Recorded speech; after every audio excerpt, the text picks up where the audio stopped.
also gave a method to go there. It is this one idea that a human being can strive to evolve beyond the dimension of… Shout out.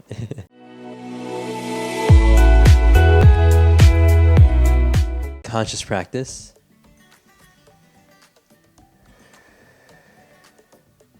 What's conscious? This is Vish, and today I'll be responding to Sadhguru's video on Shiva as the Adiyogi. My name is V, I'm an aspiring yogi, love all things meditation, yoga, and wisdom based. Super grateful to have you watching this with me. From what I've heard from Sadhguru, Adiyogi is a beautiful being, lots to unpack, super excited for the video, and check this out before we continue.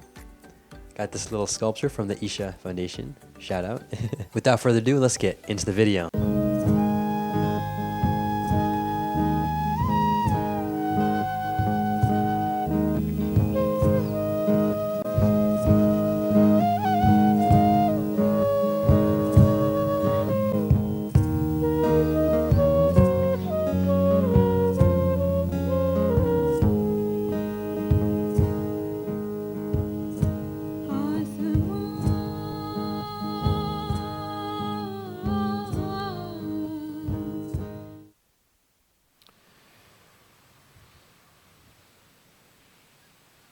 "16 years ago on this day, we concluded the 90-day wholeness program in this place on 13th September, I think. So, when I suddenly remembered this in the afternoon, I was itching to do something. So, when we were doing the wholeness program with those 60 and odd people, very hardy ones because there was no place to live. A hut that was threatening to fall down any time, repeatedly threatening us that it's going to come down upon us. But still, we did all that we had to do there. And at that time, everybody dreamt we must build a meditation hall. It took maybe another 6 years or 7 years before we built the Spanda hall. Today, it is such that the Spanda hall is occupied almost 20 to 25 days in a month, and it's not available for anybody in the ashram. And sadhana hall is anyway bursting at the seams. So, today we started the project called Adi Yogi Alayam, a south-facing,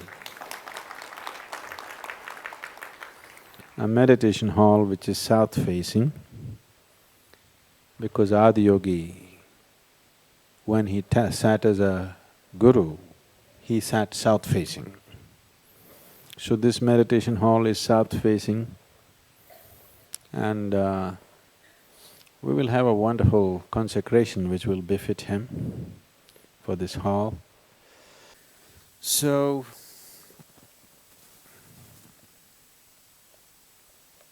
you like the name, Adi Yogi Alayam?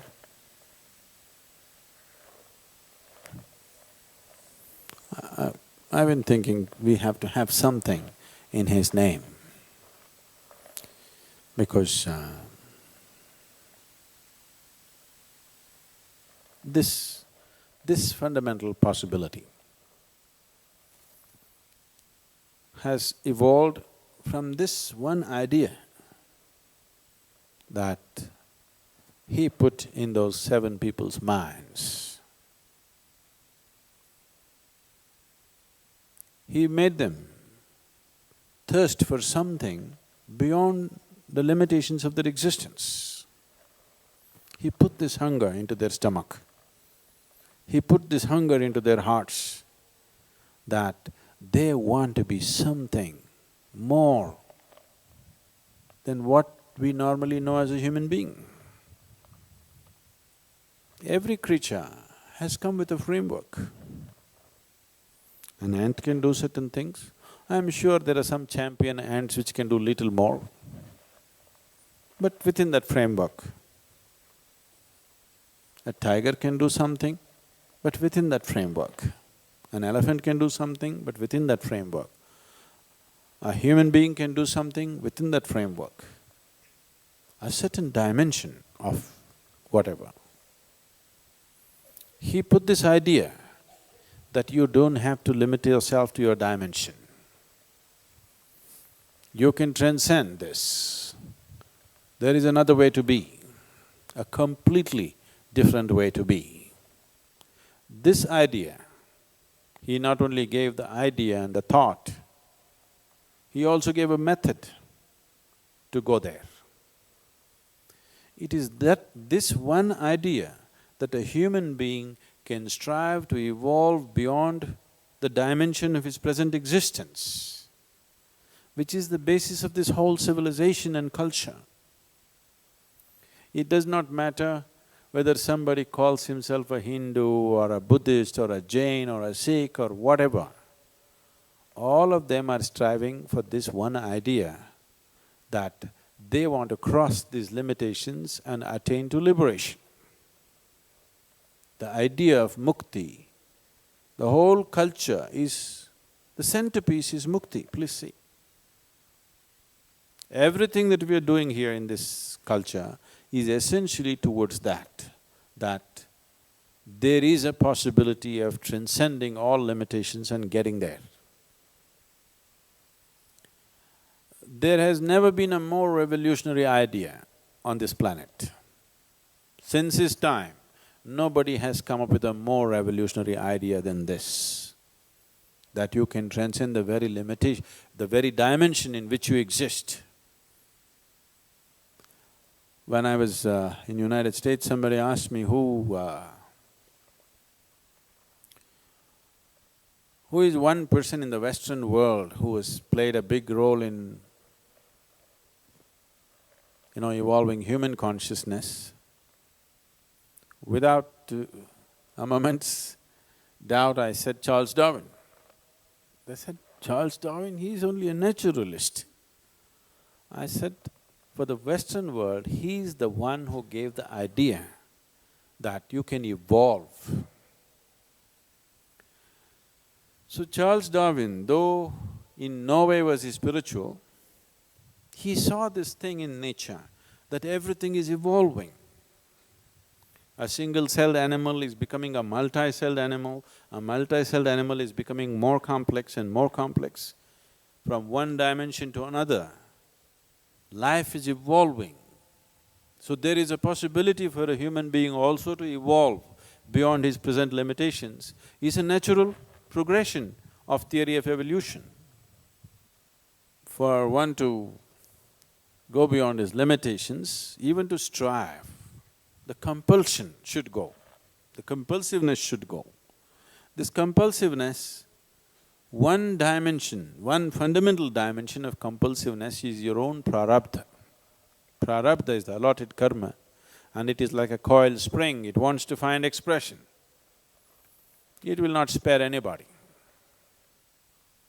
So the best thing is to exhaust the prarabdha as quickly as possible with immense activity, so that if you sit, there is nothing compulsive in you. If you sit here, you just sit here, that's all. Shiva as the Adi Yogi. This was another beautiful video by Sadhguru, and I honestly learned quite a bit. It's really interesting and fascinating how he was able to essentially symbolize, from what I've heard from other videos as well as this video, Shiva into this first yogi. And he didn't maybe go into the details of the story, but it's essentially on the lines of how Shiva came down in the form of Adi Yogi, the first yogi, is what it translates to. And he was basically meditating in this certain area, maybe by the Himalayan area, and as he was meditating, groups of people kind of gathered, eventually trickled down to only 7 people left who were really thirsty for this other dimension, as he talks about. And so they sat, and then he didn't even teach per se, but he transmitted this yoga.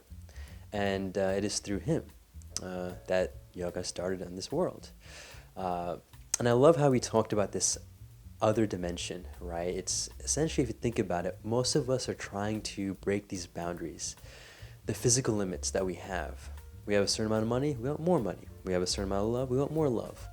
So contentness and not striving for more is also a form of striving for more, because you're striving for more of less, if that makes sense. So ultimately, yoga is the union, as the translation goes. So when you achieve this union, you're able to essentially create this sustainable, conscious way of striving for more, because at the end, you've basically had everything if you are in yoga.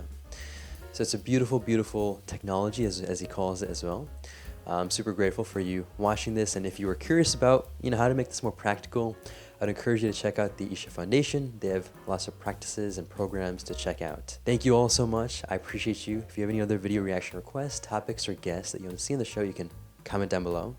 With that, make this a great day. Take it joyful and stay conscious.